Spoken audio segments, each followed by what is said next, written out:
Before I explain why we couldn't use existing rate model that are used in over-collateralized lending, I will just do a super quick recap on how the rates are set in over-collateralized lending. So if you consider Aave, for instance, the borrowing rates are set algorithmically based on demand and supply in the pool. The algorithms are calibrated in order to manage liquidity risk and optimize utilization. So the borrowing rate is not representative of the financial health of the borrower, but rather representative of liquidity risk and market risk, which is fine for over-collateralized lending. I guess you know where I'm going, but when you consider over-collateralized lending, the extent to which they enable true borrowing, where an agent gets into a position of net debt, is limited, and it creates a gap with TradFi offering. We wanted to address that gap, but in order to bridge that gap, we had to reduce the collateral constraint. The thing is that when you remove the collateral constraint, you introduce a default risk. And then a challenge arises in determining how to set a borrowing rate that is representative of default risk without relying on a third party or without adding an arbitrary risk premium to existing rate model. We have set up our own methodology for that I'm very happy to share with you today. So let's dive in and have a look at Atlantis lending pools. In order to enable rate discovery on Atlantis, we have set up what we call an interest rate order book by the creation of ticks. A tick is just a subset of the funds within the borrower's pool that corresponds to a specific lending rate. So when an LP comes into Atlantis, they choose the borrowing entity that they want to lend to, and they also choose their lending rate. And then the lending pools are composed of multiple ticks. The choice of their lending rates is based on their own credit risk assessment and on their own evaluation of the borrower's default probability. They can update their rate as long as they want and as long as their position is not borrowed. And then the borrowing rate is simply the lowest volume-weighted average rate that corresponds to the amount borrowed. So when a borrow happens on Atlantis, the smart contract will just iterate over the different ticks until the target borrowed amount is reached. So all this sounds like interesting in theory, but we wanted to evaluate our rate discovery process, and we wanted to modelize our rate discovery. Before being able to evaluate, we had to define our objectives. So when you consider like auction process, usually something that is commonly used in order to evaluate auction is to look at the revenue of the auctioneers. So for us, it would be the borrowing entity. We decided to fix a bit different objectives, and we decided to fix two objectives. The first one was convergence. Is Atlantis' borrowing rate a fair representation of the borrower's default probability that is assessed by the market? And second, we wanted to evaluate the speed of convergence. Does a model incentivize transparency? In other words, does the speed of convergence improve when the borrower provides more information about their financial health? So let's move to the fun part, which is the modeling and evaluation part. In order to represent how borrow takes place on Atlantis, as bids are open, because they happen on chain, we came out with the conclusion that the most appropriate tool was to use game theory. Our game is simply composed of two types of players. Obviously, they are the lenders, that can perform three actions. They can deposit, not deposit, and update their rate on their existing position. And another player is obviously the borrower. The borrower can either borrow or not borrow. The game starts at the opening of the pool and the start of what we call the book building phase. That period, depending on our product, that period is limited in time. And during that period, lenders can freely deposit, update their rate, or withdraw their position if they like. At the end of that period, the borrower makes the decision to either borrow or not borrow. When deciding which action to perform in the game, the players want to maximize their utility function. So it's simply their payoff. So let's say that a company is looking to borrow a certain amount K, and they expect to make a certain revenue on their borrowing funds. We can call it the ROI. So if RB is the borrowing rate, then the borrower's payoff is quite simple. It's simply K times the ROI minus the cost of borrowing. And if they decide not to borrow, their payoff is simply 0. In practice, we introduce a penalty fee, and there's a cost of loss of opportunity in case they not borrow, but for simplicity, I will just say it's 0.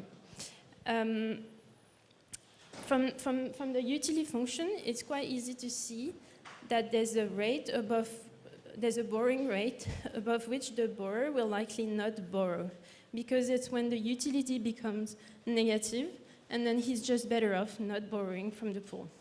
We can call that rate the reserve rate, and it's the highest rate above which they will not borrow, and that's something that we ask our players, our borrowers, to publicly declare to all participants, so that in order to ease the rate discovery process. For simplicity, we can say it's equal to the ROI. When you go to the lending side, it's a bit different. So each lender has his own evaluation of the borrower's default probability. We call it P. It's based on their own evaluation, their own risk aversion, etc. And when deciding whether to deposit into the pool and the choice of lending rate, they must also have a look at their utility function. In case, so let's say that a borrower wants to borrow, a lender wants to deposit D at a tick R. In case the position gets borrowed, then he will receive D times R with a probability of 1 minus P. It just corresponds to the interest that remain on the position. And and he expects to receive, actually to lose his deposit with a probability of P in case of default.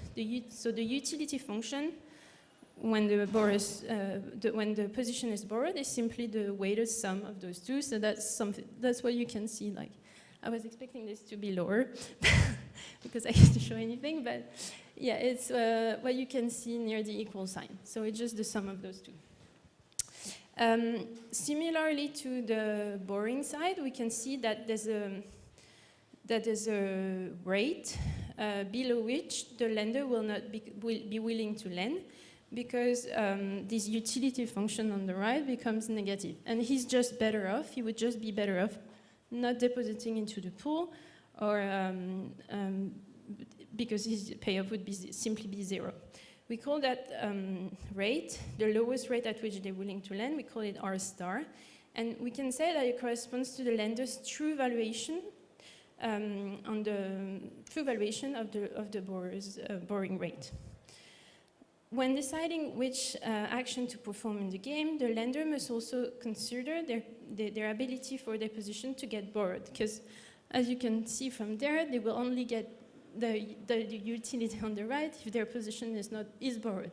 If it's not borrowed, they will just have a payoff of 0. In order for their position to be borrowed, two conditions must be met. First, the borrowing rate must be lower than the ROI, because otherwise, as from what we saw from the last slide, the borrower will not borrow. And second, the cumulative volume at tick R must be lower than K, because otherwise, positions that were placed at lower lending rates will get borrowed instead. Now that we have set up all the rules of our game, we are ready to modelize our game. That's the setup that we use. We decided to consider two borrowers with the exact same intrinsic default probability, so they have the same default risk. But they differ in the amount of information that they are willing to provide to the participant. There's borrower A that provides an extensive amount of information, and there's borrower B that provides limited amount of information. Regarding the lenders, they deposit any amount one after the other, and they can freely update their rates. And then the choice of lending rates are made in order to optimize to maximize the utility function that we saw. We use the same distribution of P and R star among lenders for both borrowers, because both borrowers have the same default risk, but we modelize different bidding behaviors to account for increased risk aversion for borrower B and lower uncertainty for borrower A. By running the simulation, we observed the following. So in that case, there was the borrower were looking to borrow 100K, and they declare a reserve rate of 15%, and the average R star among lenders was 9.5. We can see that at the beginning, when the TVL in the pool is lower than the target borrowed amount, Obviously, the borrowing rate corresponds to the reserve rate, because there's no incentive for lenders to lower their rate, because they know for sure their position is going to get borrowed at 15%. When there's more TVL in the pool, we observe that the borrowing rate sharply declines until it reaches the average R star among lenders that corresponds to the R star. So we observe convergence of the borrowing rate to a rate that is representative of the market assessment of the default probability. We also can see that the borrower A is able to achieve their true borrowing rate at a faster pace, and thus it's able to borrow at a cheaper rate. So by providing more information about their financial health, they're able to achieve a cheaper rate, even if they both converge to the same rate in the end. But as a drawback, we see that the required TVL amount compared to the target loan amount must be very high to allow convergence. So that's an issue. In order to tackle the TVL amount issue, we decided to reproduce our previous visualization and introduce uncertainty in the amount to be borrowed using a Bayesian model.